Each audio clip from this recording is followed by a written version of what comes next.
Hello, friends. Welcome to Storycraft. On this channel, you will enjoy world top stories. Let's view the video. The One-Eyed Warrior, King. The battle that took his Eidon over Drenmore Plains. The cold mist curled over the grasslands as war drums echoed across the valley. The kingdom of Drenmore stood on the brink of collapse. Soldiers in iron armor lined up under the banner of King Aldrich, a young warrior barely crowned but already marked by the scars of leadership. His army was outnumbered, his allies distant, but surrender was never an option. A prince among warriors, Aldrich rode to the front lines, sword at his side and fire in his eyes. His commanders whispered doubts. He was only 20. Untested in true war, but the men saw something else, resolve. A commander who fought beside them, not behind walls. As the enemy's black banners crept closer, Aldrich raised his sword high, shouting not orders, but a vow.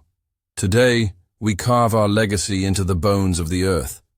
Clash of steel and blood. The clash began like thunder. Arrows blackened the sky, and screams tore through the wind. Aldrich fought like a tempest, his sword never still, his shield cracking skulls. He moved like a man possessed, cutting through enemies as if fate itself had anointed him. But then came General Valor, the enemy's towering champion, cloaked in crimson and wielding a double-bladed axe. The duel of kings unwritten. In the chaos of battle, Aldrich and Valor met in the blood-soaked mud. Their clash silenced the field. Each strike of steel sent shockwaves through the ranks. Valor's strength was monstrous. Aldrich countered with speed and fury, but it wasn't enough. In a brutal moment, Valor's blade tore through Aldrich's helmet, ripping across his face. Blood poured from the king's eye as he staggered back, vision fading, the world dimming. The roar that shook the earth. The sight of their wounded king drove the Drenmore soldiers into madness. They surged forward with a wrath no army could stop. As Aldrich fell to one knee, clutching his shattered eye, his voice rose, broken but unyielding. "I am not done." The warriors rallied, screaming his name, pushing the enemy into retreat. Victory was bought with blood, but it was theirs. The warrior is reborn by nightfall. Aldrich lay in his tent, bandaged and silent. He had lost his eye, but gained something greater, the undying loyalty of his people. Around the campfires, they no longer called him Aldrich the Young. He had become something more, a symbol, a legend in the making. He would rise again, not just as a king, but as the one-eyed warrior who faced death and roared louder, crowned in blood and fire. The silence after victory. The battlefield lay quiet, littered with the dead and dying. Smoke rose from shattered war machines, and the scent of iron clung to the wind. King Aldrich stood on the scorched earth, wrapped in bloodied cloth, one eye gone, the other burning with unrelenting fire. Around him, soldiers kneeled, not in mourning, but in awe. He had bled with them, and now they would bleed for him. Return. To a fractured throne, the gates of the capital creaked open as Aldrich entered, his horse weary, his cloak torn. Crowds gathered in silence. The court nobles, dressed in gold and silk, eyed his missing eye with disdain, whispering of weakness. But the people saw something different. A king who had tasted death and returned unbroken. Murmurs turned to cheers, as peasants knelt and warriors beat their chests in salute. The burning of the traitor's banner. Within the marble walls of the throne hall, Aldrich faced the lords who had once doubted him. Among them stood Lord Cale, the treacherous advisor who had conspired to surrender to the enemy. Aldrich did not raise his voice. He raised Kyle's banner and set it ablaze before the court. Flames licked the air as Kyle was dragged away, screaming. "Let this be the fate of all who betray the crown," Aldrich declared, and none dared meet his eye. The forging of the Iron Crown. The old crown, delicate and adorned with jewels, was melted in the royal forge. In its place, Aldrich commanded the creation of a new one, a ring of dark iron and steel, forged from the blades of fallen enemies. It was heavy, sharp, and unyielding, just like its wearer. When it was placed on his brow, blood dripped down, his cheek from a hidden spike within. He smiled through the pain. "Now I wear a crown that reminds me I must always bleed for my people." A coronation of war. The coronation was no feast of wine and dance. It was a declaration of vengeance.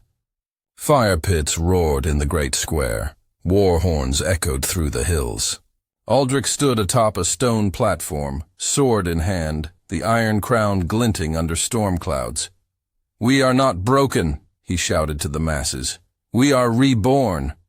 The crowd erupted in thunderous roars, the city shaking with newfound purpose. Throne surrounded by ashes. That night, Aldrich walked the palace alone, his boots echoing on stone. The portraits of kings past lined the walls. None had ruled in war, none had seen what he had.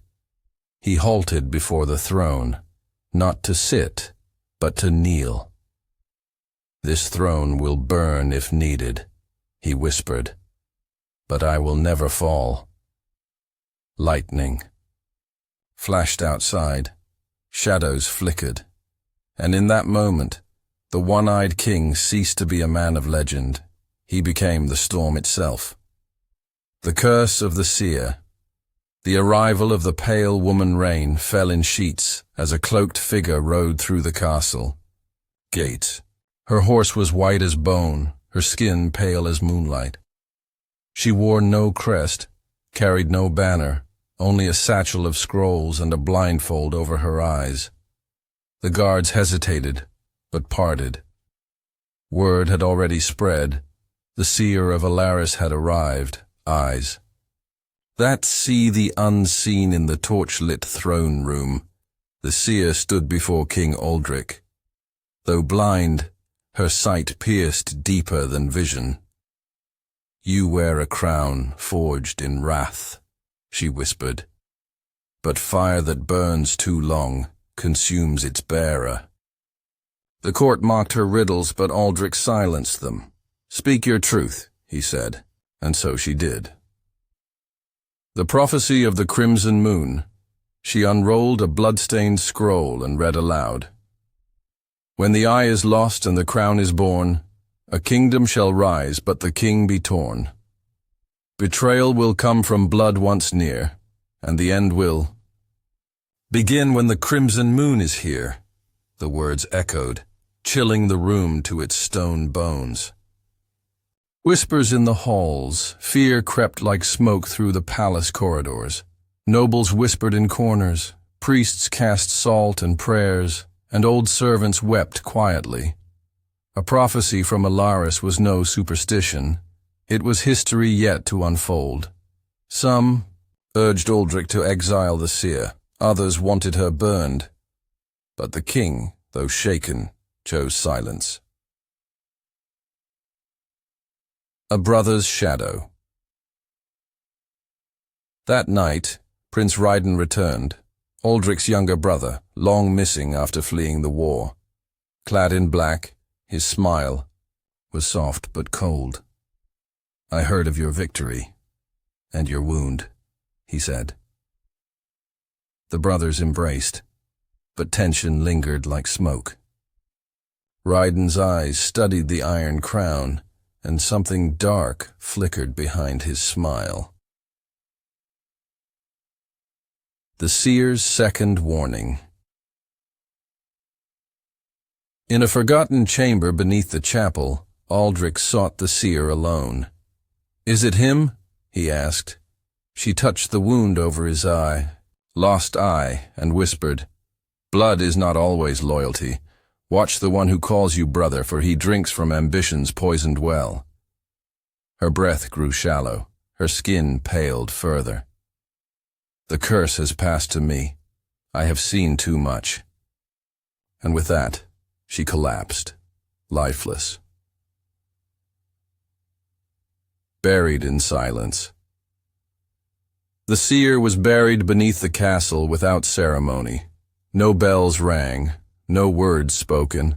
Only Aldrich stood over the grave, his cloak soaked with rain. He placed her scroll beside her body, sealing it with his own blood. "May your eyes find peace in death," he said, and walked away, the iron crown heavier than ever. The crimson moon rises. 3 nights later, the sky burned red. The moon, once silver, now glowed like an open wound. Wolves howled, horses screamed, and in the royal garden, Prince Riden stood beneath the moonlight, holding a dagger wrapped in silk. "The seer was right," he whispered, "and soon the crown will be mine." The betrayal. Within the castle walls, a feast of shadows. The grand hall glittered with gold and false smiles. Torches burned low, casting long shadows on the stone walls. Wine flowed and laughter danced above the music, but tension twisted beneath every word. King Aldrich sat at the head of the table, his iron crown dark and heavy, his one eye locked on his brother, Prince Riden, who toasted with effortless charm. The missing general. As the feast wore on, Aldrich noticed an absence. General. Thalos, his most trusted commander, had not arrived.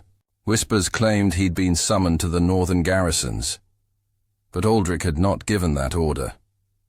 He leaned toward his captain. "Find him, quietly," he said. The captain bowed and vanished into the crowd.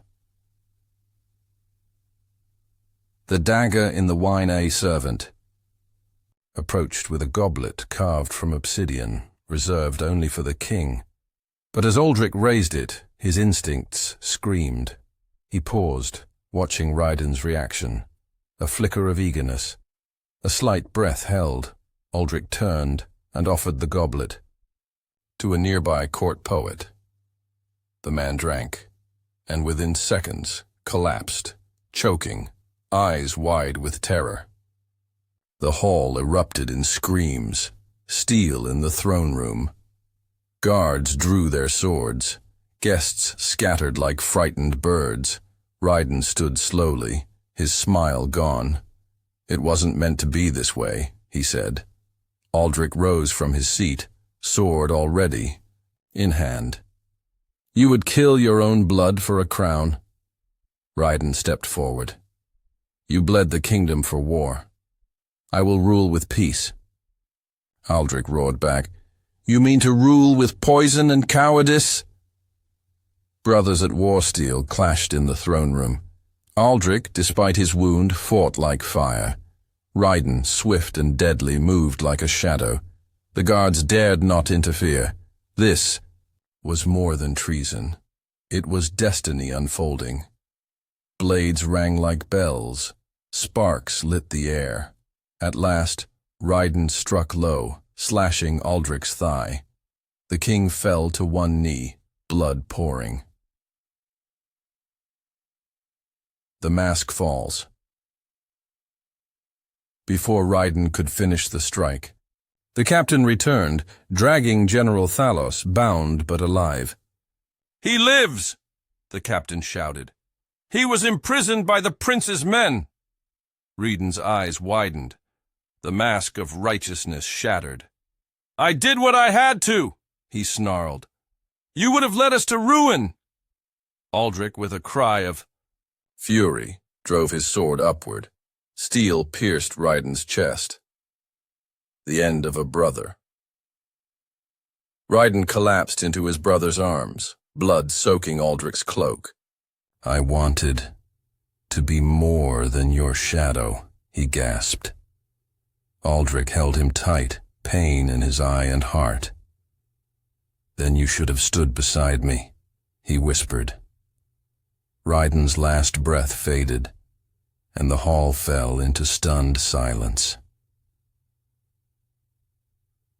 The throne remains. As dawn broke, Aldrich limped to the throne. The hall was empty, the crown still dark upon his brow. He stared at the blood-stained floor where betrayal had died. "Let it be known," he said, voice iron and sorrow, "that the throne of Drenmor is guarded not by gold, but by the truth carved in blood." And so, the one-eyed king ruled on, but never again did he trust without caution. The legend of the One-Eyed King, a Kingdom, reforged. Years passed, and the wounds of betrayal slowly healed. Under Aldrich's rule, the kingdom of Drenmor flourished. Roads once torn by war were rebuilt, the hungry fed, and the frightened made fearless. The Iron Crown no longer symbolized just power. It became a mark of sacrifice, of a king who bled, so his people wouldn't. Whispers in the Windbard sang of Aldrich's battles, not as conquests, but as stories of resilience. In taverns and temples, children whispered of the one-eyed king who saw more with one eye than most did with two. His missing eye became a symbol of wisdom bought with pain, of vision forged through suffering. The final march. When the Northlands stirred with rebellion, Aldrich did not send an army, he led it. Gray streaked his hair, scars lined his skin, but his spirit burned undimmed. Mounted on his black steed, he rode through snow and storm, a living legend. The enemies who saw his iron crown turned and fled. Those who didn't, fell. The tomb of iron and fire. Years later, when Aldrich's time came, he chose not a throne of gold, but a tomb of stone, beneath the roots of the mountain where his crown was forged. He left no heirs, only a legacy. His sword was placed at the entrance, and the crown sealed within the mountain, never to be worn again. The king who never truly died. Some say on crimson moon nights, a rider with one eye patrols the borders of Drenmor, blade drawn, watching, protecting, waiting. The one-eyed king became more than a ruler. He became legend, a myth, a guardian carved into time itself, and his name, Aldrich, was never forgotten. Thanks for watching. Subscribe our channel Storycraft for more interesting videos.